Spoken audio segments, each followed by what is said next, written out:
Welcome to Milk and Honey. My name is Maddie. I would like to share 5 dreams. Now, the last one that I've had kind of pulled in all of the other dreams together, and it allowed me to see all the dreams together in one scenario. All of the dreams that I've had depict sickness, hunger, hard times that are about to hit the land. So the first dream that I had was back when we were asked to stay in our homes and wear covering over our faces. And to be completely honest, I was not scared of that sickness that was going around in 2019. But what I saw in my dream was completely worse than anything that I saw during those times. In my dream, I was walking the neighborhood and there were people laying in the ground, diseased, and I saw a mother trying to pull her son to her home, because if they were outside they were more exposed to this sickness, but her son had already passed. This dream was very short, but the message behind it was super strong and it felt so real. And like I said, I was never scared of this other illness that was going around. This next thing is going to be completely different. This one is going to hit way harder. Fast forward to 2024, and now I'm having continuous dreams about plagues and sickness hitting the land. Another dream was I saw people very sick, like their entire body just looked sickly. They looked tired, they looked pale, and they started throwing up. But when they were throwing up, the throw up was like lime green, like a neon yellow, like a neon green color.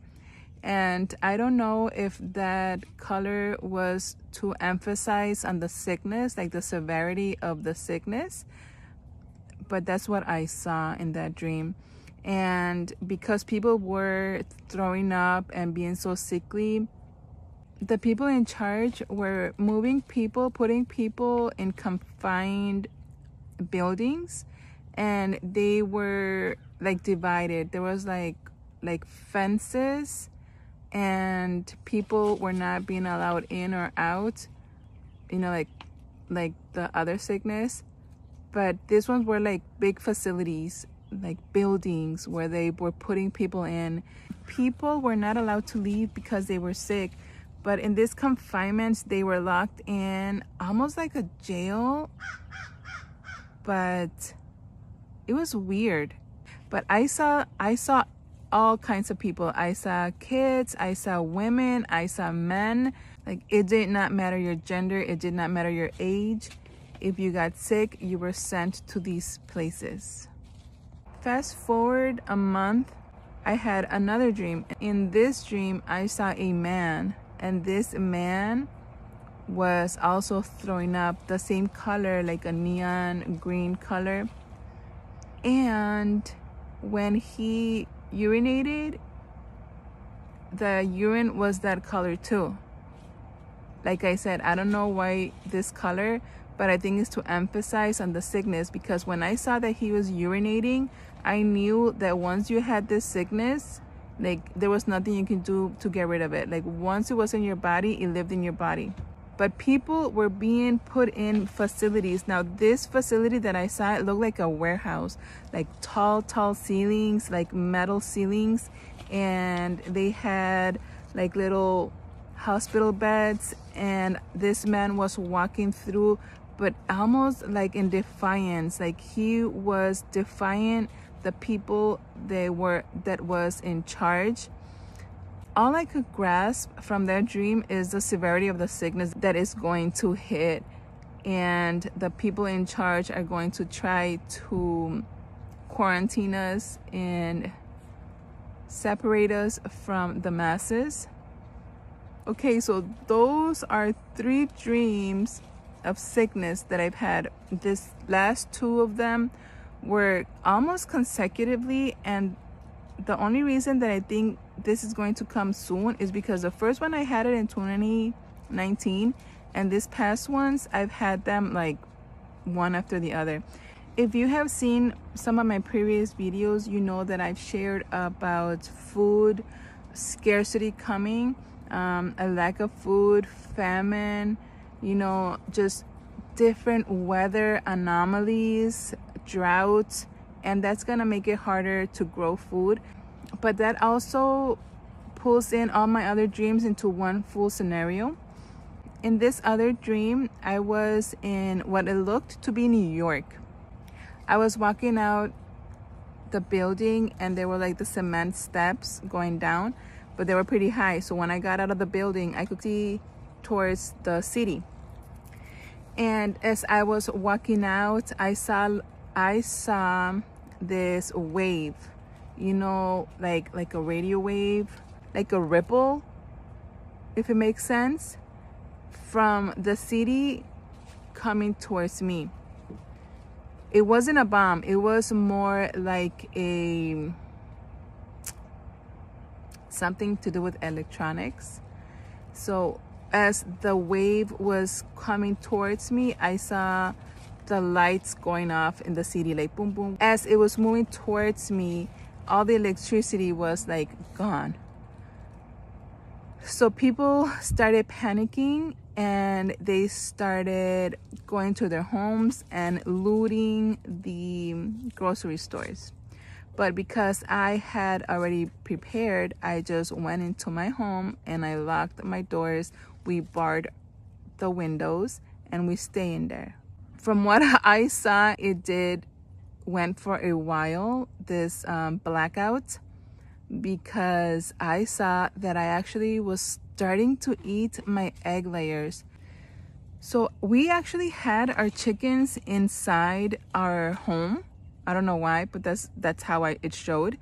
And I remember seeing one of my egg layers and saying to myself, we are running low on food. I think we're gonna have to eat our egg layers, which I would never try to do. Like, I hope it never gets to that point. So as we were running out of food, we tried to go outside through the back door, but people were trying to break in from the front. And because there was chaos. As soon as we walked out, we saw there was like people breaking into homes and there was completely chaos. And last but not least, this dream I had 2 days ago, and it kind of pulls in all of my dreams into one scenario, and I'll explain it in a bit. In this dream, I dreamt that I was with my pastor from Chicago, my female pastor's wife, and we were in a table and we were eating, and we were just, you know, enjoying our company. As we were eating, I was telling her all the dreams and inside prophetic dreams that the Lord was showing me, and she was like, she agreed that she had the same feelings. She had been seeing the same things, but she did add a couple of things. She's like, yes, you know, famine is coming, you know, people are gonna be hungry. Yes, sickness is coming, people are going to be sick. And she's like, hard times are coming. And she did mention something else. She mentioned that people should have extra covers, extra warm clothes, extra coats. And the reason that I think she said that, because in my other dreams I dreamt about drought. I am Florida and she is in Chicago. I think that's the reason why she mentioned the cold, because she is in Chicago. And the way that I am pulling all these dreams together is the blackout. That would be one of the ways that people in northern climates, really cold climates, will have the need to have extra coverings, extra blankets, because if the power goes out in midwinter, it gets really cold. I think the coldest one time we got in Chicago was negative 50 degrees, and we had the heater on, and the entire windows were like in that movie, I forgot what it's called, where everything freezes in New York, and the windows were like crystallized. You could see ice forming. That would be the only logical reason that I could see the need to have extra coverings would be a blackout in winter. So if you live in one of these states where it does get significantly cold, and even for us here in Florida, our homes are not meant to be hit with such extreme colds. Our pipes are not meant to be hit with extreme cold. So we just need to be aware of where all of this could lead, because if our pipes burst, then that's another story. But one thing that my pastor did mention in the dream is this weather anomalies, like fluctuation of weathers, and it's just going to be all not the norm for our seasonal weather. In conclusion to all my dreams is there's sickness and plagues coming to the land. So try your best to boost your immune system, get medical books of how to heal yourself, get the seeds and the plants that needed for, I will say, an overall, like lungs, nausea, heart, like the basics of your body. Obviously, we're not going to be able to grow everything and have everything on hand. I understand that. So the most important part is get your immune system up. But of course, be smart and make sure that you're not doing anything reckless. So about the food scarcity, at this point, the most important thing that I could say is just stock up on food. Rice, beans, anything that's gonna fill your belly. Just get as much things as you can that is going to be filling to your body, and you're not gonna be hungry like an hour later. So don't go out buying the chips and the cookies that you're gonna eat, and then an hour later you're gonna be hungry again. Try to get things that are going to fill your belly, like protein, beans, grains. But that's just my opinion. You know yourself better, and you do what's best for your family. The other thing will be prepared for a power outage, and because if the weather does get crazy, that might be one of the reasons why our power might go off. Another thing could be a outer source, like a threat that hits our power grid, and we won't be able to use anything that relies on the grid. Also, when the grid goes out, pumps are used to bring water to you. So if the electricity goes out, maybe the water goes out with it. Yes, if the power goes off in my house, I still have water, and just not electricity, because the main water plant still has electricity. But if we have a widespread blackout, the power goes off, and the power plant doesn't have electricity, we won't have water either. So work on the water catchment. I mean, we're lucky enough to have a pool, but I also want to work on a water catchment system, hopefully really soon. I'm praying that we get that handled as soon as we can. And the last part would be just get the resources that you need to deal with extreme hot and extreme cold. Try to get your family together, pray about it, and have a plan. In any case of an emergency, the best place to stay is in your home. Just make sure that your loved ones know where they can find you. And if plan A doesn't work, what is plan B? Where's the second place where they could find you? And make sure they know how to get there, because we won't have GPS if the grid goes out. So make sure they know how to read a map and get to place A and place B. I know some people have said in the comments that they don't like when I speak about doom and gloom. And all I could say to that is, if a car or a train was about to hit me, I would like to know so I could brace myself, and so that I could make better decisions, right? If I'm gonna cross the street and there's danger in that street, I better be careful if I go near there. The fact that I had my first dream about the sickness coming in 2019, and then fast forward to 2024, and I've had continuous dreaming about plagues and sickness.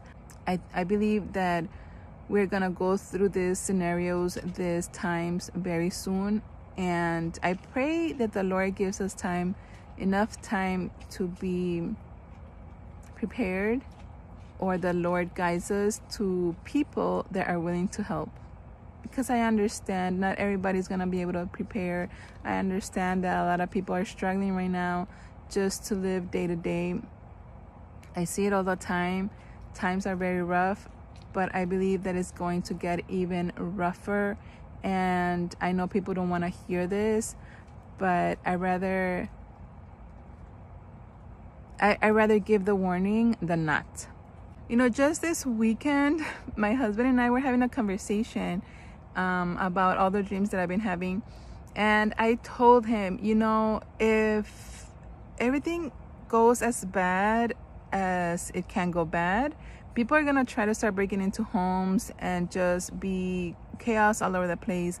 And I would like to get pew-pews, like pew pew. And he's like, I do, but I don't. I guess, like, he really does. I think I'm more on board. Like, I want to go, you know, shooting and, you know, like practice shooting. I've been wanting to go to practice shooting for so long. Anyways, but my son-in-law, he is a correctional officer. So I told him, you know, Jason, you need to get a lot of pew-pews. And so in case caca hits the fan, you know, you guys move in with us, because that is our plan, to have our children with us, you know. And I told him, you provide the pew-pews and I'll help with providing shelter and the food. But yeah, my husband wants to, but doesn't. So I basically told him, we'll just get a hunting gun and we could use it for hunting, and we could also use it for our own protection. If you have the financial means and you're like, okay, I'm set up for a certain time, I'm good with what I have, try to get more. And just because people are gonna need help, and if you are financially able, just try to get more for those people. And also, you know, just try to stock up on your medical stuff, you know, like bandages, you know, ointments, anything, you know, for cuts. So just an overall checklist. Okay, so that is it for today. I always get those comments of, you shouldn't be talking about that. Why are you saying this? Which is fine. You know, if you don't want to hear it, it's okay. And the possibilities that could happen really soon. And I want to be as prepared as I can. Obviously, seek the Lord, seek guidance, ask Him what it is that He's going to have you to do, because I believe everybody plays a different role. Just like there's people buying land to feed believers and to feed people in this time of need, because God is calling His people to be prepared. And if you are listening and you're preparing, God bless you. I hope that your land gives you abundance and richness and blessings pour over you. But the Lord is calling people to be prepared and to help others, because we must be the light. We are the salt of this earth, and we must edify each other and support each other and support those who are in need. We are called to help the needy. So I pray that you have a compassionate heart. I pray that you have a giving heart. And I pray that the Lord multiplies your blessings, and whatever He is providing for you, that is multiplied times 7. So thank you for listening. Thank you for watching. And I'll see you guys in the next one.